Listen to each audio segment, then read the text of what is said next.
Hey guys, Pete here. Today I'm going to do another Watchmen HBO video to follow up my trailer breakdown. In that, I mentioned some of the callbacks and references to the original Watchmen comic series. And today I'm going to take a closer look at all the things you might have missed in the trailer. It's jam-packed with Easter eggs, and even though it answered some questions, there's still plenty of mystery for us to speculate about. And if you're an eagle-eyed fan that's sure they caught all of the references I'm about to mention, never fear, because we got a lot of new information about the show at the TCA panel last night, so I'll be getting into all of that as well. This video will contain spoilers from the source material, and I highly recommend reading the graphic novel before the show comes out. But either way, you've now been warned, so let's get down to business.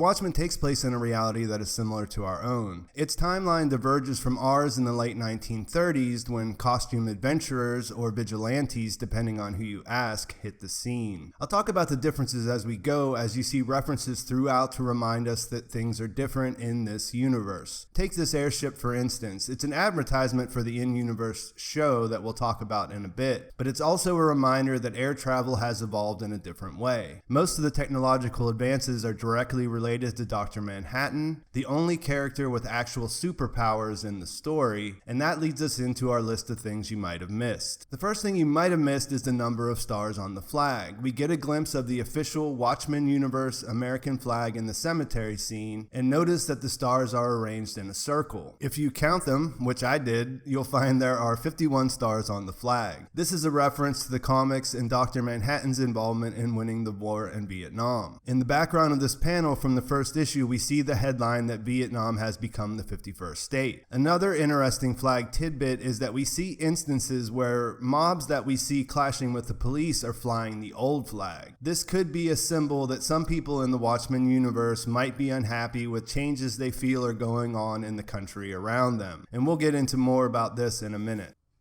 The next thing you might have missed is the references to the presidents in the Watchmen universe, and we got some more details about that from Lindelof at TCA. In the Watchmen comic, Richard Nixon saw to a repeal of the 22nd Amendment limiting presidents to 2 terms. He was never exposed for Watergate, possibly because the comedian killed Woodward and Bernstein, and he was still president in 1985 when the story takes place. According to the showrunner, Nixon won re-election again in 1988, but died in office, leaving his vice president Gerald Ford in charge. In 1992, Robert Redford defeated Ford and has remained president to the present day. This is hinted at the end of the comic series at the office of the New Frontiersman, and we see this poster of 4 important presidents in the school where Angela makes the smiley face with eggs. That, of course, is a reference to the comedian's pin that he always wore, and even includes a drop of blood on the left eye, which we see repeated throughout the comic.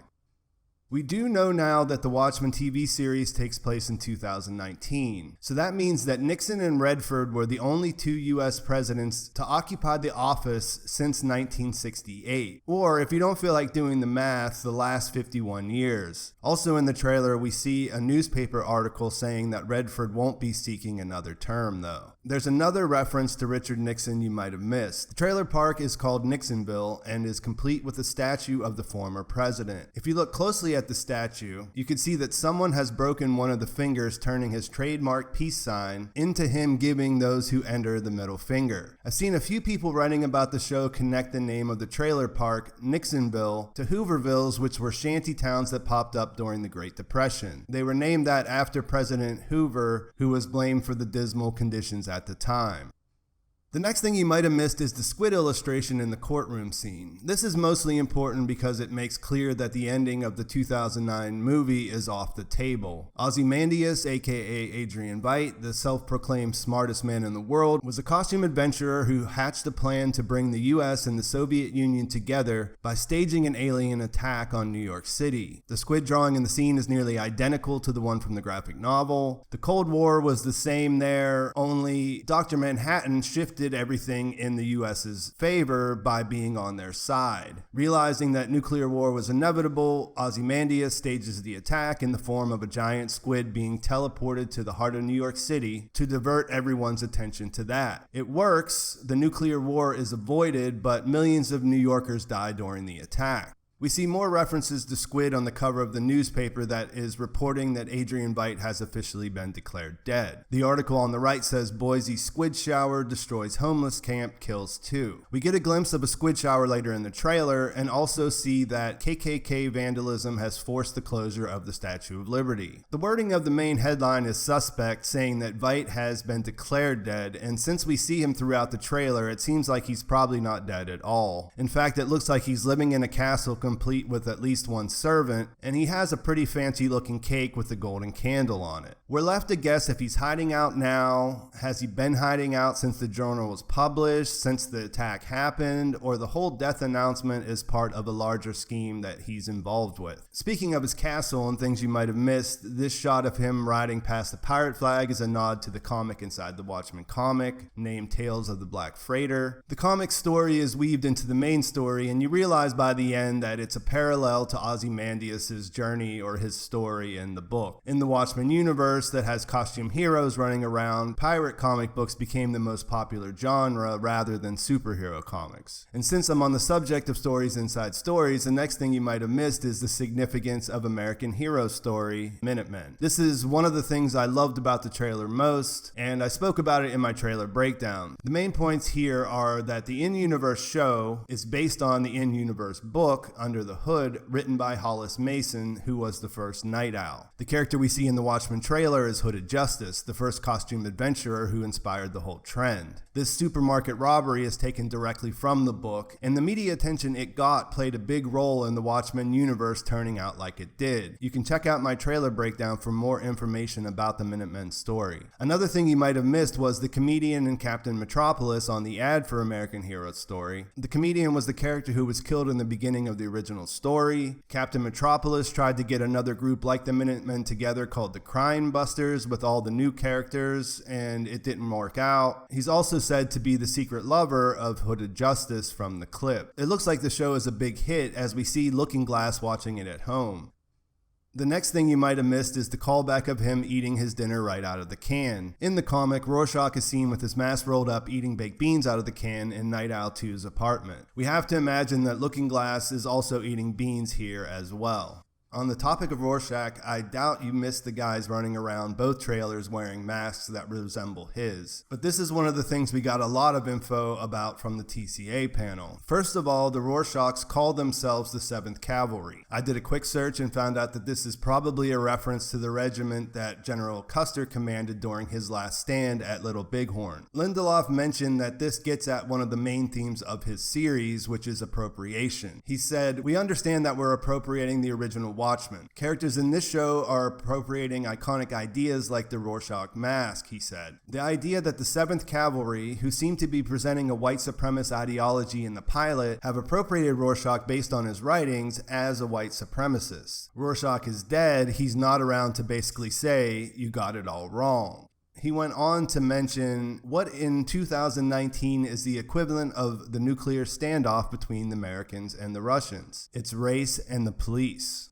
So it looks like Rorschach's journal got out. These guys interpreted it in a way that lines up with their ideology, and this is leading to a lot of the confrontations we see going down in 2019 inside the Watchmen universe. Lindelof underlined the conflict, saying, "There's no defeating white supremacy. It's not going away. There are no easy answers and grandiose solutions." He went on to say that this is not going to play out like your standard superhero saga on the small or big screen.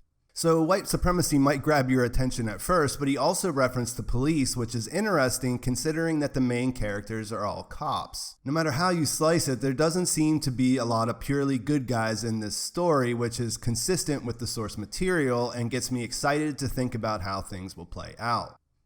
Speaking of the source material, the next big thing you might have missed is that Jean Smart is actually Silk Spectre too. Laurie Blake appears to have taken on her biological father's name and is currently working for the FBI. Part of the original story is Laurie learning that her father is the comedian from the Minutemen, who is by all definitions a pretty awful human being. At TCA, it was confirmed that she is playing the Silk Spectre, and it will be interesting to see how she got from where she was in the comics to where we meet her in this trailer. In the original story, Silk Spectre 2 breaks off her relationship with Dr. Manhattan and falls in love with Nite Owl 2. We see a reference to him in this airship that resembles his iconic craft, Archie. What you might have missed here is the paint job. If you look close, you'll notice that it has police painted on the side. This could mean that it's not the original after all. In the trailer, we see Chief Judd piloting the craft with Pirate Jenny. My first thought was that this was revealing that Don Johnson's character was actually Dan Drieberg / Nite Owl 2. While that is possible, it doesn't really make sense based on the character's personalities, the Oklahoma accent, the fact that he's a police chief, and so on.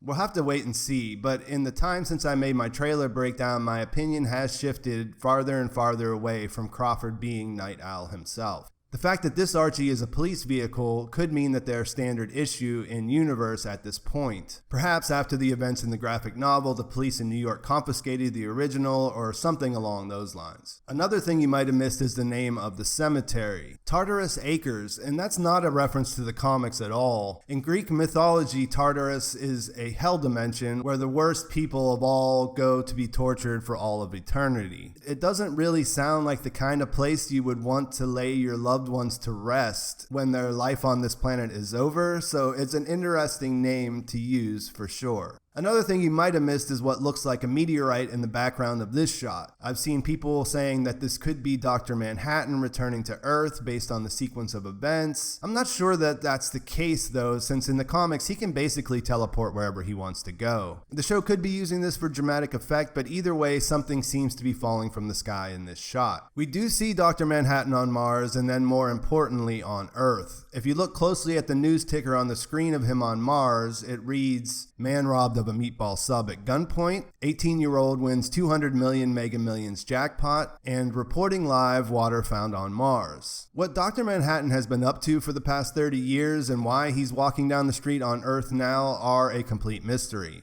I tend to think that the shot of the papier-mâché Manhattan is a flashback scene because I think the shot with the soldier is probably of a young Angela Abraham with her father. Support for Dr. Manhattan would have been at its highest around the time of the Vietnam War and continuing through the Cold War. We can only guess what people might think of him after he left the planet, and there's still the business of him not exposing Ozymandias' plans after the big attack on New York. Another thing you might have missed from the trailer is that Ozzy quotes Dr. Manhattan when he says, "Nothing ever ends." This is the last thing he said to him before he left. The shot is also interesting because behind Veidt we see the words Gila Flats, which is a reference to where John Osterman was working when he had the accident that gave him his superpowers and turned him into Dr. Manhattan. Ozymandias may be trying to bring him back to Earth for something specific, and there's definitely potential for him to be setting a trap. For now, we can only speculate, so let me know in the comments what role you think these two characters will play in the show. A few other things we learned at TCA are that there will be 9 episodes in Watchmen HBO Season 1, and that there will be no internet or social media in the 2019 Watchmen universe. Lindelof said that the government shut social media down, and it's implied that the characters won't be running around with smartphones. The final major thing that came out of TCA wasn't much of a surprise. We learned that Alan Moore is against this project and doesn't want HBO to use his name to make money off of it. But I did think Lindelof channeling Moore's punk rock spirit was entertaining. And with that, I'll wrap this up. Let me know what you think. Did you catch all these? Did you catch some others that I missed? What are you thinking about? How are you feeling about how the story is shaping up? What are you hoping to see in the first episode? And what are you most excited about? Let me know in the comments and let me know what questions are kicking around in your head about Watchmen Season 1. Please like the video if you enjoyed it. Please subscribe to my channel and turn on notifications if you haven't already. I'm all in on the Watchmen series based on what we have to go off, so I'm going to be making a ton of videos throughout the season. This is the type of show that the corporate channels are going to jump all over, so any support you can show from my fan channel is greatly appreciated. That's it for today. Thanks for watching. I will talk to you soon.